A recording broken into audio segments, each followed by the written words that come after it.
Going on, everybody? BobbyFi with my man Eric Sheets-Haber. Hope everybody had a great weekend. We are back with some NBA on Monday, and a little bit of a disappointing start to what looked like it was a very promising shot for both. I was just informed that I lost $1 million this morning. You were in first place for $1 million, and I was right behind you there, coming up with eighth place with Fleetwood with a birdie putt to probably put me into first at the time. And now I'm back in about 150th. So we'll see what happens. I'm in 536th. It just really changed.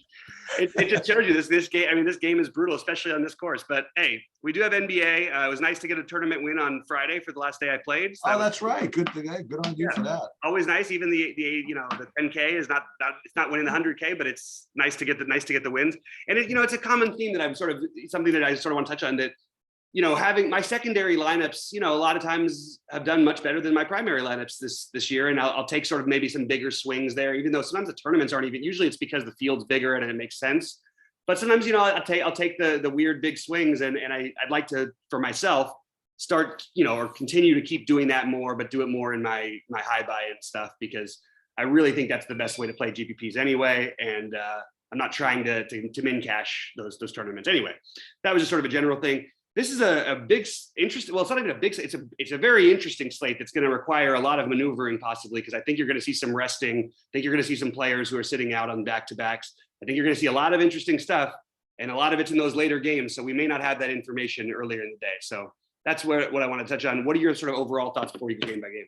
Well, before we get into that, I didn't talk to you about this beforehand, but at some point tomorrow, we should do like an NCAA bracket thing. That's a really good idea. Yeah. So let's make sure to do that. So we'll get to do that. Okay. But I think that today is a well, I don't want to say straightforward slate, because like you said, if people end up resting, then never mind. All right. But what's good is that, well, good or bad, is that a lot of the value that we know about at the beginning is in the first game. So, I mean, you do have to make some decisions there right off the bat. And then I feel as though that there are several games that, you could do little mini stacks with, like good players later. But like you said, I mean, there's some legit, I don't say legit questionables, but there's just stuff that we've just seen before that could happen today. I mean, not the least of which, well, I hope Gobert plays. I mean, because if Gobert doesn't play in late Whiteside at 10 o'clock, that's kind of rough to miss. Right. I mean, it does say that they're optimistic he'll play, but that doesn't, those words are not going to help me when I don't have the opportunity to play them. Turns out those words were wrong. Yep. So, so we'll get to all that, but I kind of like the slate tonight, actually. Yeah, it's definitely it's a good slate. I do think there's going to be an insane amount of value. That's why if we had the same information we're talking here and this was live, I would be saying, without some of this other information, I really would try to, right now in my placeholder lineups, I am going to be playing, and we'll get into it with this game, because you've got these Clippers values just because of the minutes, really, more than anything. Basically, none of these guys should be like awesome plays, but somebody should probably get there.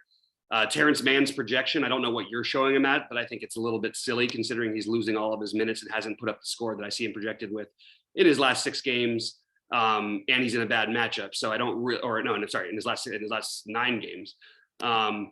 So there's a lot of things. I think that the pieces like Coffee, who's just playing minutes and you're just trying to get some value, I think it makes some sense, but I don't know, man, it's a little weird to try to take value with all these guys when it's just a fluid situation with the Clippers, and we don't have a lot of news that could change it. Whiteside being one of them. I mean, if we had for Sacramento, if Justin Holiday is out for all those minutes, that's going to open up Davion Mitchell and DiVincenzo.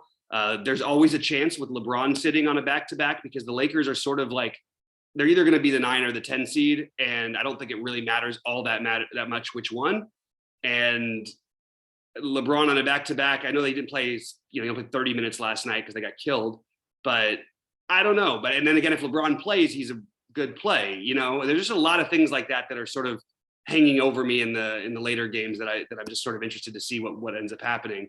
And then you've got, some of the in-between ones. You've got, guys for questionable for OKC, for Minnesota. Just a lot of stuff that is after this first game. But as it stands right now, I mean, Coffee does show up as a strong value play. So does Mann, Kennard, Morris. I think Morris is my favorite play to make of the Clippers because he has the most realistic chance to play the regular minutes. He gets as a higher usage rate than the other guys do. And then you got Markkanen questionable on the other side, as well as LeVert and Wade. And if all of those guys are out, that opens up more of Cleveland. Right now, the only Cleveland one that I'm really getting on is Mobley. But if LeVert is out again, I wouldn't mind a shot on Garland. I just think there's other good plays later in the day. And if Markkanen is out, I would be interested in Love and Mobley even more. So I don't know. It's just sort of like a game where I'm sort of struggling with. Where do you stand on this one? You know, I couldn't agree with you more. Pretty much everything you said. So I'll reiterate a little bit of it, but I'll throw one other thing in. I agree with you about the Clippers. So yeah, the guys who are going to show up as the values are, Coffee, Kennard, and Mann. I have Mann projected at, I mean, not that big a deal. I have him 29 fantasy points median, which is good. It's not, it's not great. It's good. It's just an interesting projection considering he hasn't done that in 9 games, and this is the toughest matchup he's faced in all of them, and his minutes are being cut more and more every game. That's right. I guess the idea for those who didn't gather this is that Reggie Jackson is not going to be in. So there's like a lot of shots and usage and ball hogging that to go around now. No, right. So Coffee, Kennard, Mann, and then, like you said, I mean, Marcus Morris is, as I like to say, the good player that you could throw in there also. And the other guy that I'll again just my triple Lindy play is also this Brandon Boston guy is showing up a little bit. Mm-hmm. Again, that's just but that's just another guard. See, that's the problem. You know what I mean? Right. Like if I mean, you could play him instead, I guess, of one of these other guys as a pivot or something, and just hope that, I don't know, somehow miraculously he gets minutes or the game blows out or God knows what. You know what I mean? But he's just the other guy that I have in my list here at 3K. But I do think that, I mean, forget the minutes part, because Coffee's been playing minutes anyway. Just think that the usage is just going to have to go somewhere with Reggie being out. So I think that between him and Kennard and Mann, I think that you should probably play one of them. It's kind of hard to avoid, I think. Is there a chance that the best play of all these guys is Nick Batum? I think that there's a pretty good chance of it, actually. That was the other thing I was going to ask you about, because we played him without Reggie Jackson out. Right. And you can sort of use him as a de facto semi point forward. You know what I mean? Like, I'm just thinking about it because Mann can go either way. He's not really a high usage guy in general, but like without all the guys out there, like I do think that of course he could put up a game. It's just I could see Batum being a higher usage guy than him, and I don't know. I just think it's tough. I think we have to see a starting lineup, I guess, before we know anything. Because like if Brandon Boston was snuck into the starting lineup, of course you're going to play Brandon Boston. And even if not, maybe you want to. If Kennard is starting, it's probably a much stronger play than if he's not. But if it's the lineup that's projected to be out there right now, I think Batum might be the sneaky one who was not going to project as well, but I think it could end up being the best of all of them. Could be right. But definitely a tough one. Anything for you on Cleveland?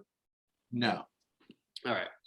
And that's, of course, assuming that everybody played. We still don't know who's playing for them for sure.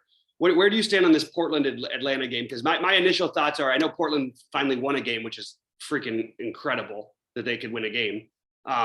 They had lost their previous, I think it was their 3 or 4 by 34 or more points. I think, or 30 or more points, something like that. It was a 34-point average, I guess it was. But they are just so bad. I really think this 14 is not enough of a spread. That's my first thought on this game. And then we can get into the plays, but that's my first thought. Yeah, we can get into the plays. I mean, because I gotta tell you, man, you gotta fade Trae Young at your own risk nowadays. You know, he's been put up some numbers and last night he had like 48 fantasy points at the half, and only because the Indiana literally like had Tyrese Halliburton face guarding him the whole second half. Did he only end up with like 63 fantasy points? You know, he literally it was almost like AAU, like boxing one. They would not let Trae Young touch the ball in the second half. A pretty good idea, actually. Yeah. And then if I'm not mistaken, last time these guys play. Didn't he score like 100 real life points or something like that? I mean, he's maybe wasn't against Portland, or pretty recently he scored like 50 points or something. He's been putting up some serious freaking numbers. So the only issue is that, like you said, I mean, this could be a shit show, and coming off of a back-to-back, I don't think there's any reason why they'd want to extend Trae Young if there was, you know what I mean? Like if the game was in fact a shit show.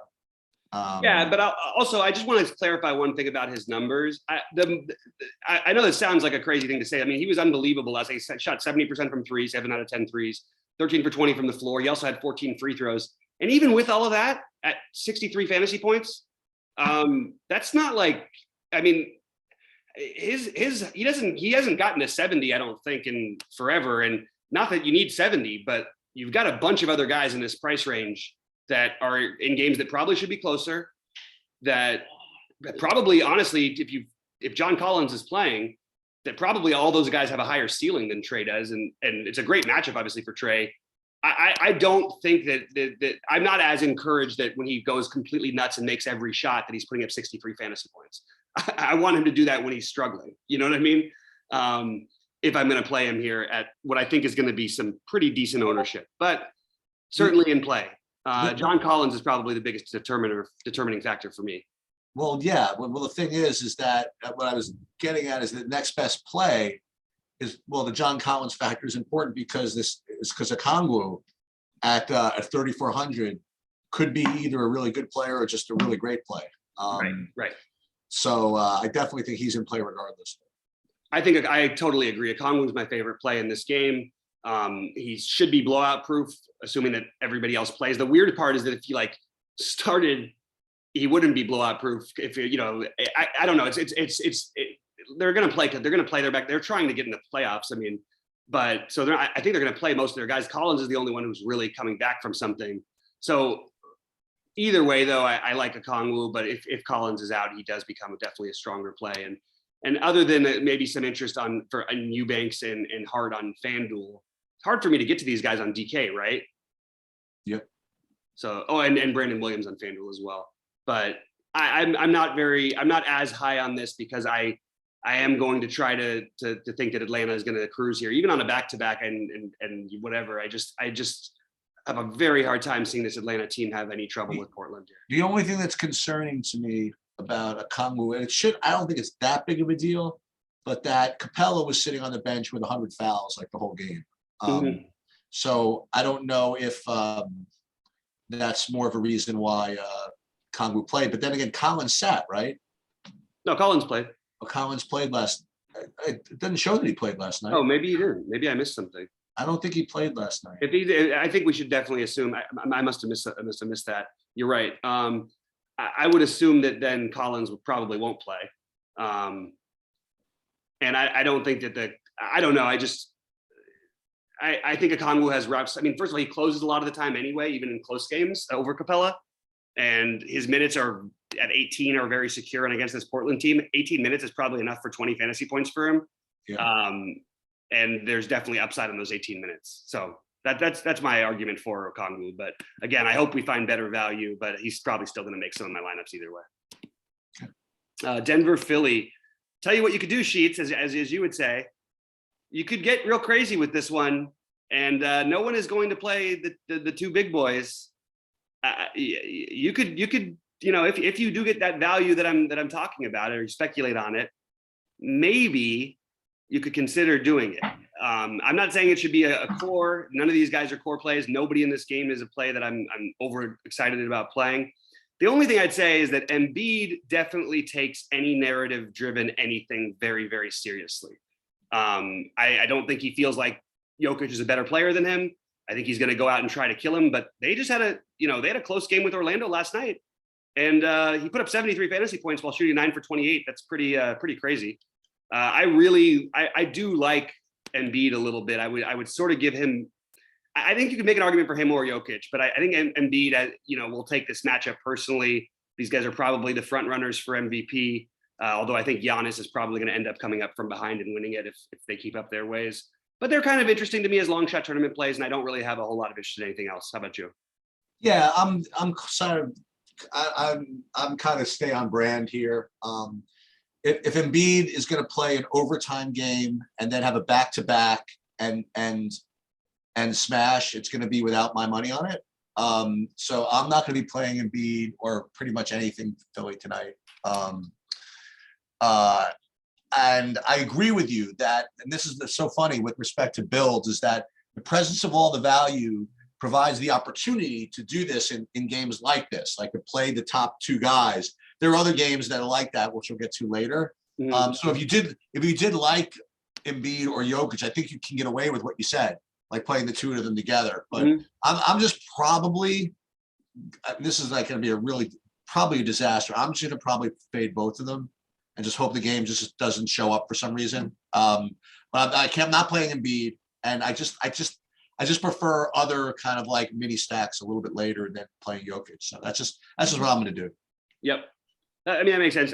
One thing is that this game is important to both teams, especially Philly. So they're going to put their best foot forward. So if Embiid fails, it's going to be because he fails on the court. And that seems less likely to me with playing against Jokic directly. So the more I actually think about it, I think I actually am going to prioritize making sure I get at least one big Embiid lineup in my lineups. Charlotte and OKC. What do you think about this one? So this is one of them.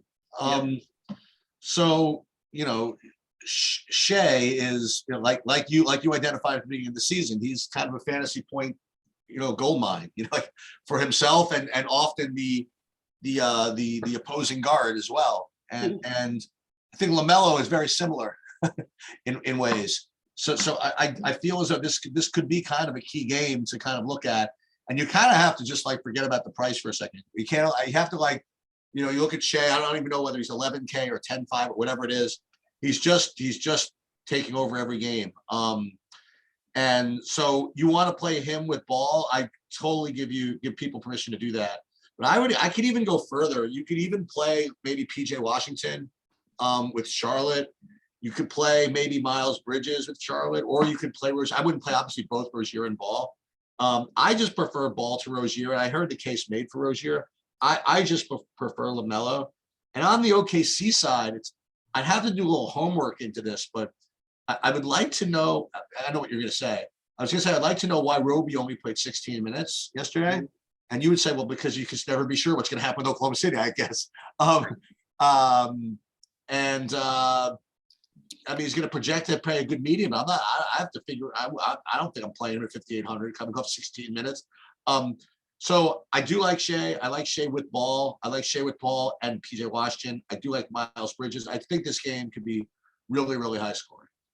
Yeah, so I'm going to take a different pivot and just the field is caught up to this, and I think we've got to get some things out of our head. Like LaMelo Ball never gets there anymore, ever.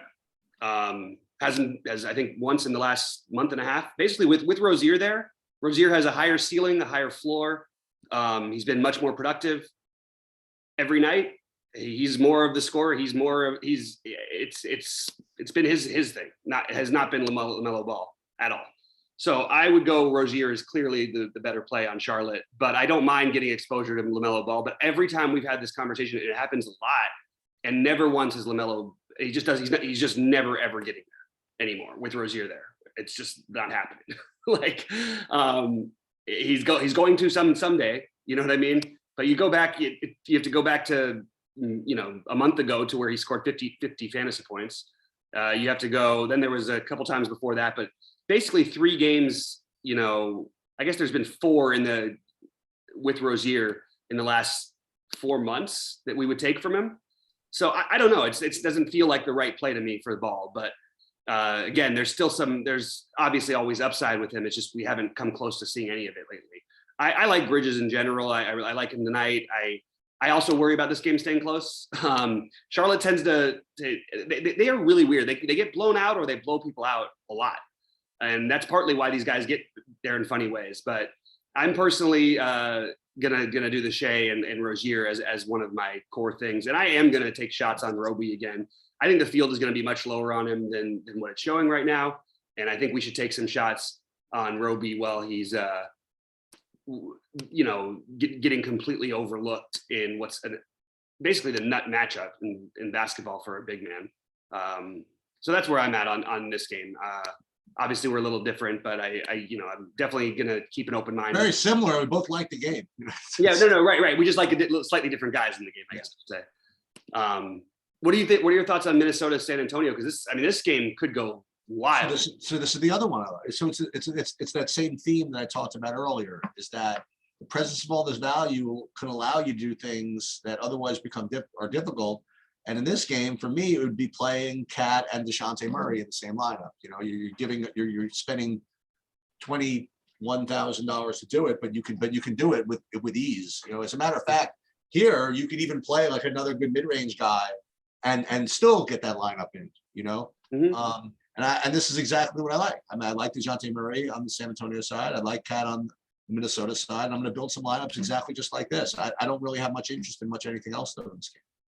Yeah, it's other stuff. The Beverly, McLaughlin, Reed. I don't know which ones are gonna. If all three of them sit, I think it opens up a lot of other things. I think Jaden McDaniels is kind of interesting with no Vanderbilt in like this kind of matchup suits him really well. But I mean, it's right. Like individually, I'm not very interested in any Minnesota player. But my theory, like you could just be. I think you could not be a profitable, but like. It would be right. Basically, you could just play one Minnesota guy every night and just spread them out, and you could just argue for it. This matchup is the nuts. So while they don't project well, with them all there, it's harder to have interest. I do think I want to find a way to get some exposure. And then I do like Murray on the other side. I just thought I'd point out, like, he's been great, but this is a different. I mean, this is great at 5x basically. You know what I mean? Yeah. And when all these guys play, it does. Take away a little bit of that ceiling. You have Lonnie Walker, Keldon Johnson, Primo, Podol available. Podol didn't even play the last game, and Murray didn't uptick him at all. Vassal's healthy. Like they just have their bodies back a little bit more. So I do like Murray a little bit. I side with Shea over Murray if I had to pick one of them, but I definitely am totally fine if we want to do a little mini stack in this game. And I think that's sort of the theme of the night. You can do that a lot of places. But I do think Shea would be if I was just going to play one player in that range, I think Shea is my favorite, but I do like Murray still. I just think that it's probably better to get a little more Shea exposure for me personally. Washington, Golden State starting the second wave. It starts at 10 Eastern. I don't know if there's any way I'm going to play anyone in this game personally. And I'd like to try and find ways to play guys in the later games. You could make an argument, I guess, for Looney, but with Draymond back, that seems kind of silly. I don't really love anything here. Next. All right. Just right through the Washington Golden State game. Not something that we're usually. What I was going to say is that I can't find much anything in this game. Maybe you could play Kevin Looney, and that's it. You literally said the exact thing that I was going to say. Perfect. Same page. What are your thoughts with the Sacramento-Chicago situation? Because obviously, I know it sounds really weird to say Justin Holiday is a really big piece of news, but he really is, because Davion Mitchell is one of the value guys you could use if he's out, or you could play DiVincenzo. And on the Chicago side, you've got Levine questionable, which means Caruso's already a good play, but it opens up, Desonmu too. And then potentially one of Vooch. I think Vooch would be the one for me, but I don't mind if you want to play DeRozan. This game is super interesting. What are you doing with this one? I think Caruso is right up there alongside those Clipper guys as far as value today. Maybe not quite as much as Coffee, because Coffee's going to play 40 minutes or whatever he's going to do. But maybe. I mean, if Levine is out, for example, I really like Caruso as just as good of a value play as all those other guys. And I'm actually more secure that he's going to at least, I'm just more secure in Caruso than say Kennard, for example. Mm-hmm. And yeah, like you said, Justin Holiday, as you said, what are we doing though? Like Justin Holiday, like when I first looked at this, I saw that he was rated, assuming he was playing, as like a 5.6x value, like fifth on my board. This is someone we never play, right. Regardless of how many minutes you play. I don't know. So I don't know how him being out matters either. So you could convince me of that though. Well, it's 28 minutes that he plays a game. Going to who though? Davion Mitchell. Davion Mitchell. Yeah, and Davion Mitchell can put up like 45. Like he's done it before plenty of times. And even with Justin Holiday playing and him only playing 20 minutes, he still put up 20 in the last game, and he's still been in that teen range. But if you give him, if he's got upside to play close to 30, that really opens things up a little bit. I guess so. And DiVincenzo is not as sexy because of his price, but I could see DiVincenzo playing 30 minutes and putting up 30 plus fantasy points. Yeah, it's a good game environment. So especially if Levine is out, you can make even a better excuse for why to play some of these cheap guys. But Justin Holiday being out, I think I really do think it is important in relation to Mitchell and Mitchell especially. But the other guy that I like, by the way, back from Chicago is I mean, if Levine is out, it's hard not to like Kobe White, right? Yeah, but you've also got Desonmu and Caruso there. I think those. I think right now I like those guys. I don't know. Actually, I would probably get interested in some Kobe White. It's a great matchup, and he can definitely actually put up real points. So yeah, I actually like the Kobe White idea. It's really going to depend on what happens with Levine, and I'll try to do some better stuff. But guys, before lock tonight, I might do I have to be somewhere, but it's weird because I have to drive 2 hours to get there. So I'm gonna have to try to figure out a way to do a show either from the road, or I'm gonna have to do it before I leave. So I might have to do a little bit of an earlier live today. Just wanted to give you guys a heads up. Who do you like between them? And you mentioned them, but let's say Levine is out. Vooch versus DeRozan. Because of the matchup and the price difference, I think I would go Vooch. But I would have no problem playing DeRozan at 9,800 either. And if you play Vooch, then I mean you're taking away, your right to play Cat, Embiid, Jokic, Yep. But if you play DeRozan, you're taking it away too because he's too expensive for that. Right. So it's just, I guess that just depends on how you look at it. Yeah. So we talked about some spend ups tonight. I think Giannis is a phenomenal spend up. Obviously improves if Gobert is out because the lack of rim protection will be apparent. Although Whiteside's a good rim, I mean, he's obviously a good shot blocker, but it doesn't mean he's a good defender. And I just think Giannis could have a real field day here. So I do like Giannis. I have no problem if anybody wants to play Holiday or Middleton. I probably won't be. And on the Utah side, Bogdanovich missed shoot around this morning, which we just found out. If Bogdanovich misses, I just think it makes it better for Conley, better for Mitchell. And Mitchell's a little easier to play on FanDuel. But I do like both those guys if Bogdanovich is out. And you could maybe even, in your early builds, include some Royce O'Neal and hope you get better value later in the day, because I think that Royce O'Neal is, he'll be another one who picks up some stuff in a game environment that he already could potentially thrive in. Not an exciting guy to play, but I'm saying that, I'm still counting on, today is a good delay day, in my opinion. Anyway, that's where I'm at. So I have Giannis as one of the top plays, obviously. I don't like anybody else on Milwaukee. So on Utah, I always seem to like both Mitchell and Gobert. Obviously, presuming Gobert plays, they always seem to project well. They always seem to do well for me. But when I wrote it down, I just the light went off in my my brain or whatever to ask you, is this one of those matchups where you're not supposed to play guys against Drew Holiday or not? Before I go and play too much Donovan Mitchell, is this one of those games where they're just going to have him just shadow him all over the court? In which case, Mike Conley would be, he still is actually for me a pretty good play. How are you reacting to Drew Holiday maybe shadowing what's his name, or does that bother you at all? It's always something that's a little bit concerning, but the pace usually makes up for it. And Donovan Mitchell, especially if Bogdanovich is gone too, because he does take shots. There's going to be more shots even available for Mitchell. I like Conley the best anyway on the Utah side. And I don't think he'll have to face as much of Holiday, because I think you're going to see George Hill back in there tonight. So you can see that you can take Conley in the battle of the old men with George Hill guarding him. And George Hill, by the way, is 3K, but I don't think I'm going to get to George Hill. I just don't do that kind of a thing very often. But yeah, I definitely could see an argument here for not playing Mitchell for that reason. But at the same time, with no ownership, good game pace, and if Bogdanovich is out, I might take some shots there. Do you like if Bogdanovich is out, does that help Jordan Clarkson at all? Jordan Clarkson went nuts in the last game without Conley. I'm not playing Jordan Clarkson at 6K. Okay. I do like this kind of matchup for him, but it feels very chasey. And also, like, even with Conley out, like, he went 15 for 21 from the floor last night. Like, that's pretty ridiculous.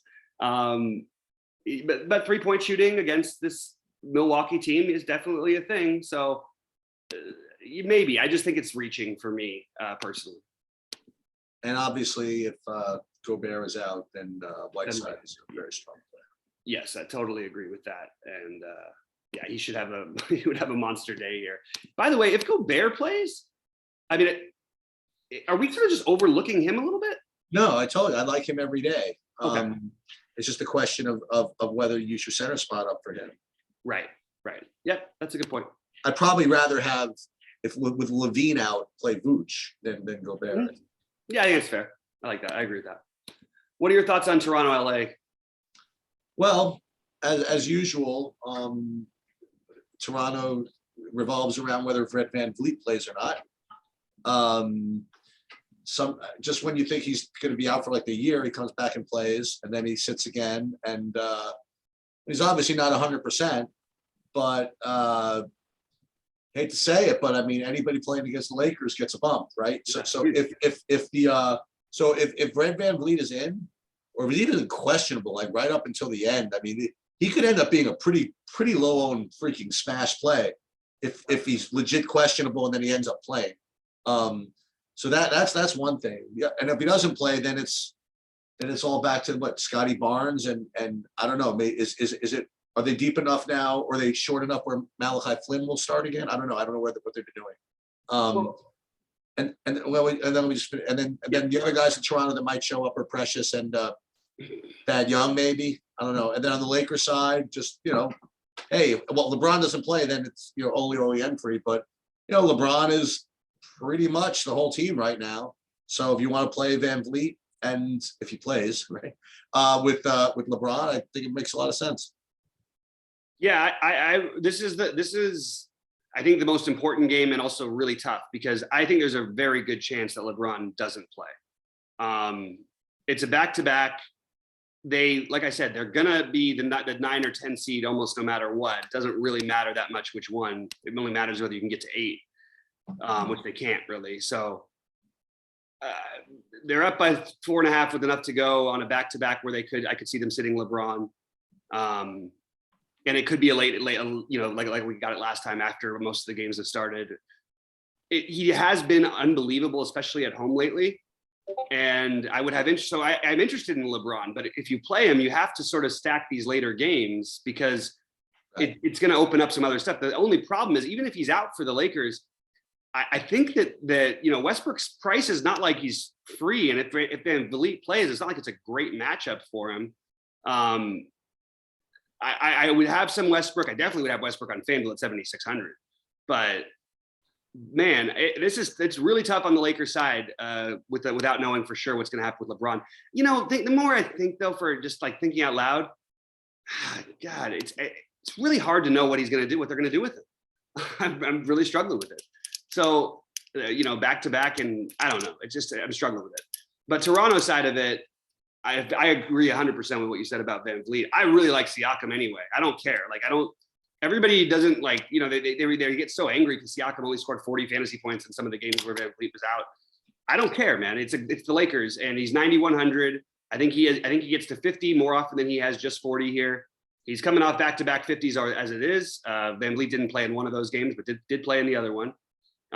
He's scored 50 in 3 of his last 5. This is the nut matchup, or one of the nut matchups in basketball. So I'm gonna mix in all these guys. I think I'll have right now I currently have one in basically all my lineups so far.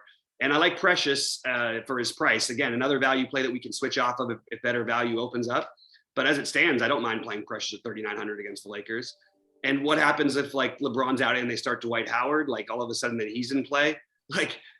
It's just a very strange game, and it's the last game on the slate. And we wouldn't even you might not even get their starting lineup. You might not even waiting till 10 p.m. may not even be good enough. You might need to wait till because you won't know if Dwight Howard's starting, and that's a big piece of news. That is a big deal, huh? If LeBron is out. So And you might not know about Van Vliet, although my guess is with Toronto, you'll know about Van Vliet hopefully more than 30 minutes before the game, knock on wood. And in terms of what other guards they use, right now it's I would have to see a starting lineup. I would just be speculating. They play Banton more often, but they have started Flynn in these spots. Either way, I have it ranked as it stands right now: Van Vliet, Achiuwa, Precious, Gary Trent, Siakam, but all of these guys I like, and they're all close. So I want exposure to all of them. And then I'll get to Scotty Barnes probably more likely if it's a great matchup for Scotty Barnes, probably even more than the other ones, if there's no Fred VanVleet. So that's what you could do. You could leave 200 on the table and play if you have a utility spot available somehow or something with VanVleet, and then switch over to Barnes. But I do think you want to get exposure to this game. And we just got news that Marcus Morris is out as well for the Clippers tonight. Ouch. Oh boy. I don't think we're going to have anything way to, it's probably going to be an hour until most projection sites update them, because it's just going to be a tricky one to try and figure out. But all those Clipper guys are now much better plays. Also, you have to worry a little bit about the game staying close, because I agree with that. You don't have a natural, I mean, you have nobody right now. I guess Luke Kennard can get hot. That Brandon Boston play is looking better and better. Yeah, I guess. But I think you're going to want one or two Clippers in most of your lineups as of right now. Again, it's kind of weird because it's the first game and I'd rather delay most of the stuff. But that's, taking out Morris and taking out your two highest usage players, not to mention that Kawhi and what's it called aren't there anymore, Paul George. I think you're going to have to get exposure, because it would be really hard for all of these guys to bust. Really I'll tell hard. you something else, by the way. This I almost never play this, but this 4-game night slate is a neat little 10 p.m. slate here. Yeah. I mean, you don't deal with all the Clipper stuff, and you get access to all these games. These are all good games. I actually like this slate tonight. I might actually try this. This is the 222 paying 10K for first. Mm-hmm. This is total sheet slate. No one's gonna play this one. I'm gonna do this. I like it. All right, so I've got some priority. The Clippers' whole team is a priority now. Yeah. The other ones that I like, I do think getting some exposure to that Charlotte and OKC game. I love Shea, but I think Rozier, Bridges, and Ball are all really strong plays. With Ball being slightly the least favorite of mine for that group, but I do like that matchup a lot still, and I'm sort of going back and forth on that one. Caruso or Desonmu, really depending on what happens with Levine there, the Lakers situation, and then all the Toronto guys, Siakam, VanVleet, Trent, Siakam, Precious, in that order, or somewhere in that. They really are all close enough. They're all very different prices, obviously, but I like all of them. And the one guy no one's really talking about tonight, and no one's really talking about playing, and I don't know why his minutes projection is so low, is I just got to check, did I miss something with Sabonis as to why his minutes are only projected around 30?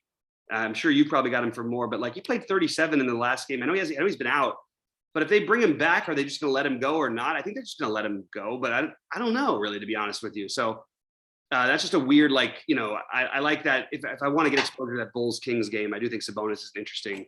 You could play it, then you'd have to use your center spots, but you could play a Sabonis lineup with Vooch or something like that. I have him with 32 minutes. The one guy I would add is, and you talked me through this the right way. I don't know what my brain was thinking, but the thing about the Justin Holiday thing is I said the same thing 3 different ways, and I forgot to summarize the whole thing. So Justin Holiday has been he plays minutes and he never does anything. So the point is, what you were stressing is that if you could replace those minutes with someone who does something, that person is going to be a good play. Right. So that's why Davion Mitchell, like you were saying, if Holiday is out, just replaces those minutes with more usage and more possible fantasy points. So yeah, I definitely think that if he's out, then Mitchell becomes almost a priority play. So between those late games, I'm trying to finagle these late games a little bit. So if you want to play the late slate, you can start with Caruso and possibly Mitchell. You could play some good players the rest of the stuff. Absolutely. And again, you're going to have just wait throughout the day. There's going to be a lot of guys who are in and out, but these late games are really interesting to me tonight. So I'm not going to be able to play just the late slate because I'm barely able to play my regular lineups with my schedule today. Right. But I do think that's kind of a fun slate to play. I agree with you there. Anyway, guys, I'll let you know on my 5 and 5 video, and I'll update in Discord what time exactly I'll be going live today. And let's make some money. Let's have a good week. Start it off right, and hopefully our guys turn it around in golf. Yeah, sounds good to me. All right. Good luck, everybody. Okay.